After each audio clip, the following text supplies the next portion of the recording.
ইউনূস সাহেব। চিন্ময়কে আপনি অকারণে তার বিরুদ্ধে রাষ্ট্রদ্রোহ মামলা দিয়ে তাকে আপনি গ্রেপ্তার করে রেখেছেন। হুঁশিয়ার করে দিতে চাই, বেশি বাড়াবাড়ি করলে অতীতের সরকারের মতো আপনাকেও বিদায় নিতে হবে।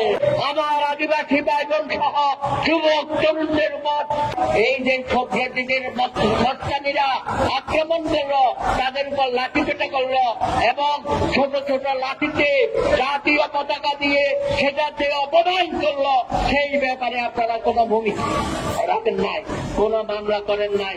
তাদের বিরুদ্ধে কেন রাষ্ট্রদ্রোহ মামলা হলো না? চিন্ময়ের বিরুদ্ধে রাষ্ট্রদ্রোহ মামলা হলো। চিন্ময় কোনো পতাকা বহন করে নাই, চিন্ময় কোনো পতাকা তুলে নাই। যারা তুলেছিল সেটা বাংলাদেশের পতাকা না, অথচ আপনি বললেন চিন্ময় পতাকা অবমাননা করেছেন, এই জন্য রাষ্ট্রদ্রোহ। সম্পূর্ণ মিথ্যা, সম্পূর্ণ ভুয়া। চিন্ময়কে আপনি অকারণে তার বিরুদ্ধে রাষ্ট্রদ্রোহ মামলা দিয়ে তাকে আপনি গ্রেপ্তার করে রেখেছেন।